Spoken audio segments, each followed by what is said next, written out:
Hello guys, myself Chetan Pal. I'm a second year BMS student. Welcome to our channel Simplified Ayurveda. I'm here to teach you about रचना शारीर. रचना शारीर में हमने पिछला chapter पढ़ा गर्भ शारीर. अब हम पढ़ने वाले हैं नेक्स्ट चैप्टर दैट इज अस्थि शारीर. इस चैप्टर का मार्क वेटेज है 4 मार्क्स. इस चैप्टर में हम कंबाइनली पढ़ने वाले हैं इन्यूमरेशन ऑफ अस्थि, टाइप्स ऑफ अस्थि, अस्थि स्वरूप एंड इट्स अप्लाइड एस्पेक्ट्स. और इसे हम अस्थि एज अ होल टॉपिक पढ़ेंगे. तो चलिए शुरू करते हैं अस्थि शारीर. अस्थि यानी बोन्स. तो अस्थि शारीर में हम पढ़ेंगे अस्थि यानी बोन्स के बारे में from Ayurvedic point of view. और इसमें हम ह्यूमन बॉडी में जितनी बोन्स है उनके नंबर्स देखेंगे. अस्थि की एटिमोलॉजी जानते हैं दैट इज अस्येत इति अस्थि. अस्थि एक कंटिनाशः देह अस्मिन्. अस्थि संस्कृत टर्म है जिसका मीनिंग स्केलेटन. बोन कठिन यानी हार्ड स्ट्रक्चर है ह्यूमन बॉडी का जो डेथ के बाद भी डीके नहीं होता और इसे डीके होने में काफी टाइम लगता है. अस्थि एक कैल्सिफाइड टिश्यू है जो बॉडी को स्ट्रक्चरल फ्रेमवर्क प्रोवाइड करता है, सपोर्ट देता है, प्रोटेक्शन प्रोवाइड करता है और मूवमेंट में हेल्प करता है. अब जानते हैं फॉर्मेशन ऑफ अस्थि. मेदः स्नेहो स्वेदो दृढ़त्वम पृष्ठिम अस्थानाम च.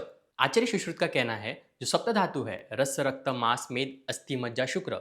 मेद धातु है उससे अस्थि धातु की उत्पत्ति होती है यानी मेद से अस्थि का फॉर्मेशन होता है. जैसे रस से रक्त बनता है, रक्त से मांस बनता है, मांस से मेद बनता है और मेद से अस्थि बनती है. नाउ कंपोजिशन ऑफ अस्थि. हमें पता है ह्यूमन बॉडी का हर बॉडी पार्ट पंचमहाभूत की सहायता से बना है. अस्थि में प्रीडोमिनेंट महाभूत यानी मेन महाभूत जो है वो पृथ्वी महाभूत है जो अस्थि को हार्डनेस प्रोवाइड करता है. अग्नि कैल्सिफिकेशन और कॉम्पैक्टनेस प्रोवाइड करने में हेल्प करती है. वायु और आकाश महाभूत जो बोन में हॉलो स्पेसेस बनाती है उसमें बोन मैरो यानी मज्जा धातु रहता है. Now bone components. जो वायु और आकाश महाभूत ने बोन में हॉलो स्पेसेस बनाए उनमें मैरो तो रहता है यानी मज्जा धातु तो रहता है, लेकिन लॉन्ग बोन्स में बोन मैरो रहता है और स्मॉल बोन्स में रेड बोन मैरो रहता है. अब हम देखेंगे टाइप्स ऑफ अस्थि. अभी तक हमने अस्थि क्या होती है, कैसे बनती है, ये सब देखा. अब हम देखेंगे अस्थि के टाइप्स अकॉर्डिंग टू आचार्य सुश्रुत. आचार्य सुश्रुत ने श्लोक बताया है एतानि पंचविधानि भवन्ति तथा कपाल रुचक तरुण वलय नलक संज्ञानी. आचार्य सुश्रुत ने अस्थि के 5 टाइप्स बताए जो है कपाल अस्थि, रुचक अस्थि, तरुण अस्थि, वलय अस्थि, नलक अस्थि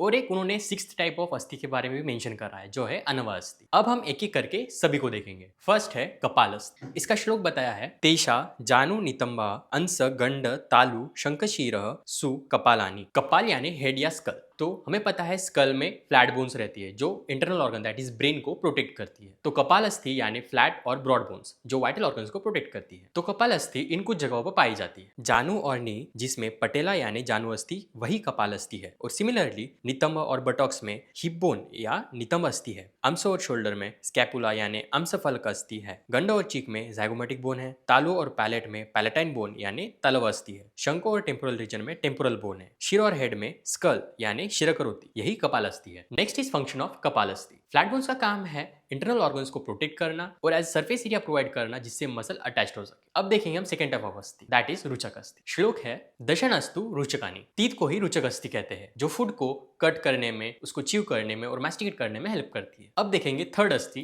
दैट इज तरुण अस्थि. श्लोक है घ्राण कर्ण ग्रीवा अक्षिकोश एशु तरुणानी. हमें पता है तरुण यानी यंग. पहले कार्टिलेज बनता है फिर बोन फॉर्मेशन होती है. तो तरुण अस्थि यानी soft elastic bones that is cartilage. तरुण अस्थि पाई जाती है घ्राण और नोज में एज नेजल कार्टिलेज, कर्ण और ईयर में as ear pinna external auditory canal, ग्रीवा और नेक में लैरेंजियल एंड ट्रैकियल कार्टिलेज, अक्षिकोश और ऑर्बिट में एज ऑर्बिटल कार्टिलेज. अब देखेंगे fourth type of bone that is वलय अस्थि. इसका श्लोक है पार्श्व पुरुष्ट उरह सु वलयानी. वलय अस्थि यानी कर्व्ड और इरेगुलर बोन्स जो पाई जाती है पार्श्व और फ्लैंक यानी साइड्स ऑफ द बॉडी में, पुरुष्ट यानी बैक में, उर यानी चेस्ट में, रिप्स यानी पार्श्व अस्थि जो चेस्ट के अराउंड प्रोटेक्टिव कर्व्ड बोन्स है वो वलय अस्थि है. वर्टिब्रल कॉलम और कशेरुका जिसमें spine comprising of cervical, thoracic, lumbar, sacrum and coccyx bone है वही वलय अस्थि है. अब देखेंगे fifth type of bone that is नलक अस्थि. नलक अस्थि यानी लॉन्ग ट्यूबुलर बोन्स जिसमें बोन मैरो पाया जाता है. नलक अस्थि पाई जाती है अपर लिम्स में humerus, radius, ulna, metacarpals and phalanges. Lower limbs में femur, tibia, fibula, metatarsals and phalanges और अदर लॉन्ग बोन्स जैसे क्लैविकल, मेटाकार्पल्स एंड मेटाटार्सल्स इन सब में नलक अस्थि पाई जाती है. और नलक अस्थि में बोन मैरो पाया जाता है. और 6 टाइप ऑफ अस्थि है अनवस्थि. अनवस्थि यानी शॉर्ट या स्मॉल बोन्स जो पाई जाती है मणिबंध यानी वृष्ट में, गुल्फ